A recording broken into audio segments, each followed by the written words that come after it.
Hi, I'm Ross Carter from Charlotte Enterprises, and you're watching Pepper's Web TV right here, What do right you think now. about the internet?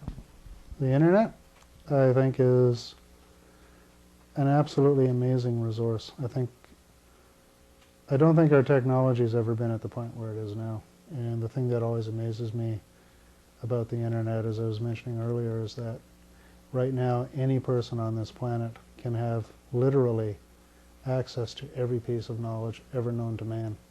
But doesn't it also make you think that you have a voice to the world now? For example, what we're going to do right here, we're going to say our piece and then we're going to broadcast it. So as little guys now, we can compete with the big guys. The foxes. I think that just makes the playing ground a little more level. Yeah. To use an example, it used to be in this country, even up to 10 years ago, if you weren't with a record company, you weren't going to get played, you weren't going to get heard. But now there's a whole industry that seems to revolve around the independent artists. Okay. I don't agree with this statement, but maybe some people would say, okay, the fact that now, okay, we got this new media, everybody gets exposure, and then really nobody actually shares it. Like for example, like there's just a glut of people on the web now. What's to make you stand out? Because everybody's got that power. It's not that as unique. Yeah, and that's what makes the playing ground more level. Okay, I think the internet, I think it's a great thing. What do you think about government intervention? I've seen it. I got an email the other day. It was from the CRTC related type of thing, and they were saying, okay, we're going to crack down on this web nonsense. And I noticed the Americans are doing it too. Do you think it'll be shut off, and this whole venue, this whole outline, like the common man has, will be cut off, and it'll only be CBS will buy into it, and that's it, and that's the only person that gets played?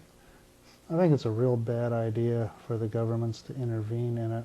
I can understand that there are some things going on the internet that shouldn't be, some really important things, like kiddie porn and stuff, which maybe those kind of things the government might want to look at. But something like this, I think, is basically, it's serving a function for the people who want to have access to what it's doing, and I think they should just leave it alone. Let I things agree. I evolve as agree. they I will. agree with you, but there is always the possibility for it'd be so easy for somebody to cut the cord, because there's always some big power that has control of the technology, because there was a lot of money put into making this technology available to people like me and you. Yeah, that's right. And when you remember too that the origins of the internet go back to the Secret Service in the U.S. If that's where it starts, ultimately that's where it can end up. Yeah. Speaking about computers and how far they've come, I was reading an article in one of the We Compute magazines. They were talking this term bugs, that we all know of, computer bugs. How it came about is in this computer with the transistors, and that apparently an actual insect got lodged in the circuitry, and that's how that came about. Yeah. One thing I think is very interesting about the internet is it's kind of created a new culture, like even new terms. Who would have thought? Oh, yeah. Well, it just shows you how our technology has changed. Look, in 1980 there was the bank machine. That was a big deal. Yeah. Now look at this technology we have here. It's Yeah. wild. Now we can get everything except the cash to come out of the computer. And what I think is really good about Pepper's Web Television is the fact that you can tune in at any time.